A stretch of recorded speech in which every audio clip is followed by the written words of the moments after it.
गुरु शरीर नहीं है। अभी अभी तो भजन गाया ना, अजो अनंताय। गुरु क्या? गुरु का कभी जन्म हुआ ही नहीं, अजा है, अनंत है, जिसका कोई सीमा नहीं है, और नित्य है। नित्य माने हमेशा जो रहता है, वही तत्व गुरु तत्व है। नित्य है, शुद्ध है, हमेशा शुद्ध है, फिर सच्चिदानंद रूप है, वही गुरु का रूप है। गुरु शरीर नहीं है। शरीर का तो जन्म होता है, शरीर का तो मृत्यु होगी, मगर शरीर के भीतर जो तत्व है, जो कभी पैदा नहीं हुआ, कभी जिसका अंत नहीं होगा, जो अनंत निर्वर्त रहेगा, वो तत्व ही गुरु तत्व है। तो गुरु तत्व के साथ एक हो जाना, तो वो गुरु तत्व के साथ एक हो जाना, पूरा जीवन, शरीर के कण कण, वातावरण सब गुरुमय हो जाता है। तो जिस जीवन में वो गुरु तत्व और जीवन का कोई गैप नहीं है, बीच में कोई अंतराल नहीं है, वैसे जीवन को भी, वैसे शरीरधारी को भी गुरु कह दिया। तो गुरु सिर्फ शरीर नहीं है, शरीर के माध्यम से व्यक्त हो सकता है वो तत्व, मगर शरीर ही नहीं। फिर कहते हैं नमो नारायणाय। वो तत्व माने कभी हम सोचते हैं कहीं आकाश में होगा। वायु तत्व कहाँ है? सब जगह है जी। अरे भाई, तो झाके देखो, तुम्हारे भीतर वायु तत्व नहीं है। वायु तत्व नहीं हो तो तुम जी नहीं सकते, तुम्हारा अस्तित्व खत्म हो जाएगा। वायु तत्व कहाँ है? बाहर ढूंढते हैं, मगर वायु तत्व तो इधर ही है। शरीर के कण कण में चैतन्य है, इसी तरह से फेफड़ों में वायु तत्व हमेशा है। एक भी क्षण ऐसा नहीं है कि जहाँ वायु तत्व नहीं है। इस तरह से हम जैसे वायु तत्व को बाहर समझते हैं, वायु तत्व है यहाँ। आकाश तत्व को समझते हैं बाहर है, तो आप बाहर नहीं, आकाश तत्व हमारे कण कण में व्याप्त है, सब जगह है। तो इसलिए नारायण भी है। हाँ, गुरु तत्व सिर्फ बाहर नहीं, वो शरीर के माध्यम से भी व्यक्त होता है।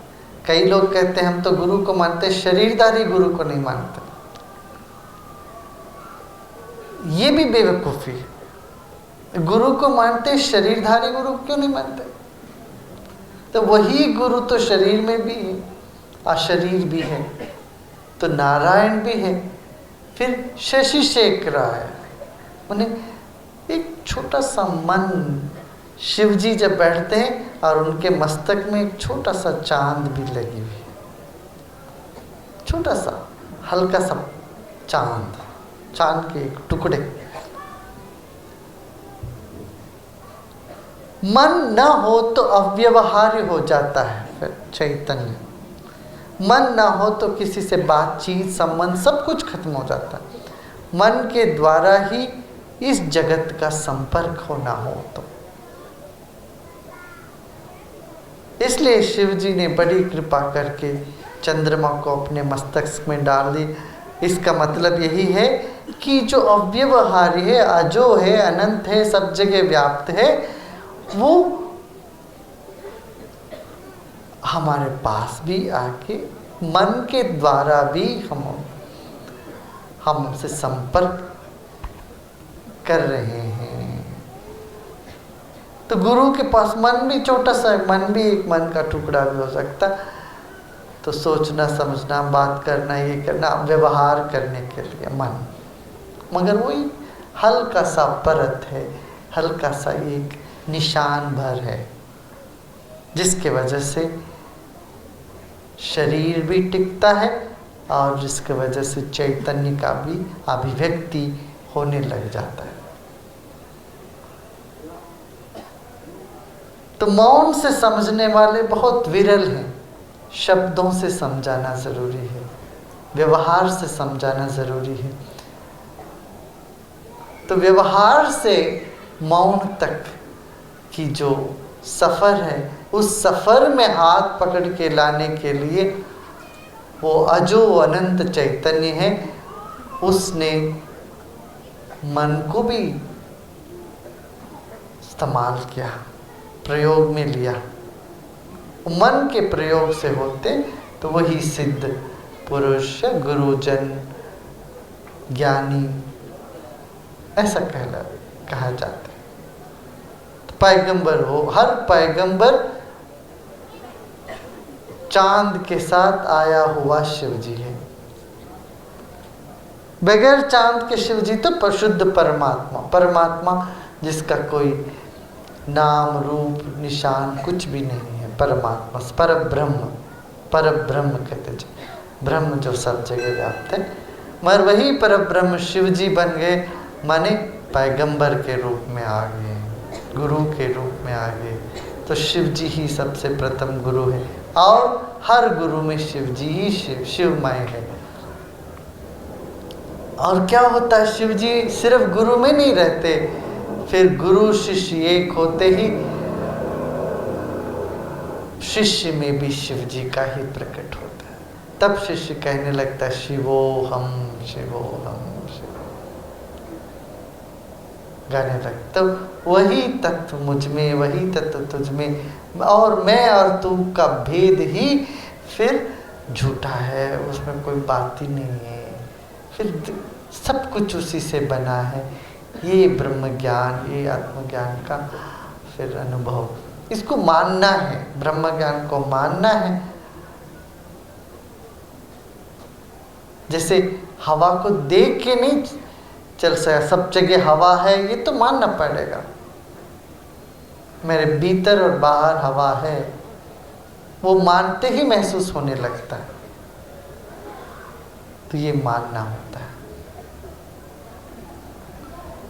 एक चेतना जो अनंत है, अव्यक्त है, सब जगह व्याप्त है, उसका कितना रंग है, कितना रूप है, उन सब रंग रूपों से उत्सव मनाते हैं। यहाँ जितने बैठे हैं सब एक ही परब्रह्म का अलग अलग रंग है। तो अलग अलग रंग, एक रंग नहीं, हजारों रंग खेलते हैं। यही माया है, यही प्रपंच है, यही दुनिया है। या ये समझ सकते हो अरे ये सब परेशानी है करके बैठे रोते रहो, या ये सब खेल के रूप में देखो, खेल में शामिल हो जाओ। आप कबड्डी जब खेलते हैं उसको देखोगे तो लगता है ये बड़ा युद्ध कर रहे हैं, एक दूसरे को मारपीट कर रहे हैं, दबा रहे हैं, एक दूसरे को पकड़ के पाँव खींच के, हाथ खींच के दबा रहे हैं। मगर जो खेलता है कबड्डी उसको तो इतना मजा आता है, आनंद ही आनंद। कुश्ती भी खेल होती है। इसी तरह से जीवन को भी खेल के तौर से देख लेना, यही होली है कि माया को भी खेल के रूप में देखो। तभी तो कहते हैं ना, दुल्हा दुल्हन मिल गए फीकी पड़ी बारात। जब दुल्हा दुल्हन मिल गए तो फीकी पड़ी बारात, कबीरदास ने कहीं कह दिया। माने जब ये गुरु शिष्य मिल जाते हैं फिर सारी दुनिया फीकी पड़ जाती है, सारी बारात फीकी पड़ जाते हैं, कुछ नहीं लगता। आत्मा परमात्मा मिल जाते हैं, सारी दुनिया फीकी पड़ जाता है। तो वो फीकी पड़ी बारात, फिर जब इसमें रस आ जाता है फिर किसी चीज़ में रस लगते ही नहीं है। क्या बैठे पार्टी करो, ये बातें करो, ये लगता है इसमें कुछ है ही नहीं, सार नहीं, रस नहीं, ऐसे लगता है। मगर बारात फीकी पड़ती, मगर उसी फीकी हुई बारात में फिर रंग लेके आओ माया के साथ, माया में ही खेलो, यही है लीला। माया के साथ माया में खेलना ही लीला है। इसलिए माया पुरुष, मायावी जिनको कहा गया श्री कृष्ण, तो फिर सब गोपियों के साथ होली खेले। और वो होली जब तब खेले वो बंद ही नहीं हुआ तो चलता चला जा रहा, तो सब ऐसे मस्त होके। मगर वो याद रखना, जो अनंत आया दिव्याय, आनंदमय चेतना हमारी, जब भी हमारी चेतना आनंदमय हो गया, गुरु के साथ हो, एक हो। लेकिन गुरु की चेतना आनंदमय है, इसलिए गुरु के पास आते हमें वो पकड़ लेता है, आनंद, खुशी मिलने लगती। तो वो खुशी की चेतना, गुरु और हम अलग अलग नहीं है, मेरे हैं अपने गुरु और मैं उनका हूँ, और वो गुरु की चेतना मेरी चेतना एक है। इस तरह से उस ज्ञान में उतरना ही है। तब जब गुरु के साथ एकता अनुभव करने लगे, फिर हर जीव जंतु में सर्वभूतात्मा भूतात्मा, सब भूतों में, सब लोगों में वही आत्मा है, मेरी आत्मा है। और जैसे गुरु की दृष्टि से सबको देखो, उसके बाद इस दृष्टि से देखो कि कोई दूसरे है ही नहीं, हमारे हैं सब। तो ये बात है। एक कहावत है, एक साधक को एक गुरुजी ने उनको कहा कि चलो उस गुफा में, छोटी सी गुफा थी, उस गुफा में जाके अपना साधना करो। तो उस गुफा में वो साधना करते थे। 2-3 साल के बाद उन्होंने एक और सज्जन को भेजा, तो उनसे पूछ के आओ उस गुफा में जगह है क्या, मैं भी आ सकता हूँ क्या। तो वो शिष्य जाके पूछने लगे उनसे, पूछे कि आपके यहाँ गुरुजी अब यहाँ आना चाहते हैं, आपके पास जगह है क्या। तो उन्होंने कहा गुरुजी को बोल दीजिए यहाँ कोई जगह ही नहीं है, और कोई जगह है ही नहीं। तो वो बड़ा, देखो कितना घमंडू है ये, तो गुरुजी आना चाहते हैं इनकी गुफा में, बोलता है जगह नहीं, इतना बड़ा जगह, इतनी छोटी तो नहीं, गुफा में 10 आदमी रह सकता है यहाँ। वो करके गुरुजी के पास चुगली किया उसने, वो जाके बोला कि गुरुजी देखिए वो आपने तो इतना पार्शियलिटी करते हैं उस शिष्य पर, आप उसको इतना मानते हो। देखिए वो तो बोलता है घमंड हो गया बड़ा, तो बोलता है जगह ही नहीं। गुरुजी मुस्कुरा के बोला ठीक है उसको बुलाओ। तो जब वो बुला रही है, तुमसे पूछा गया था कोर्ट मार्शल, क्या तुमने ऐसा बोला क्या। तो बोलने लगे हाँ गुरुजी देव, और कहाँ कोई जगह है, आप सब जगह पूरी आपकी कब्जे में है, पूरी जगह आपने ले लिया, और मैं कहाँ से जूंदेगा। मेरे दिल दिमाग गुफा क्या है, सब कुछ में, सब कुछ मेरे दिल की गुफा में पूरी की पूरी तरह से आप ही छाए हुआ, और कोई जगह ही नहीं। इसलिए मैं बोलना पड़ा, सच बोलना पड़ा मुझे, और कोई जगह बचा ही नहीं। तो गुरुजी ने देखो ये बात है तो क्या समझा, मुस्कुराते बोले। तो इस तरह से सारी दुनिया एक ही तरंग चेतना से बनी है, एक ही चेतना, सर्वभूतात्मा भूतात्मा, यह पश्यति स पश्यति, यहाँ जो सब में अपने आप को देखते हैं वो सच में देखा मुझको, से भगवान कृष्ण कहते हैं। तो देखो हर एक व्यक्ति मेरे ही एक रंग है, मेरा ही एक रूप है, मेरा ही एक अभिव्यक्ति है।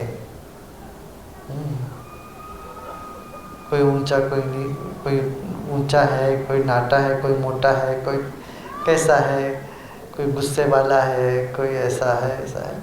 तो ये सब रंग बिरंग दुनिया में हर तरह के रंग लेके आए हैं।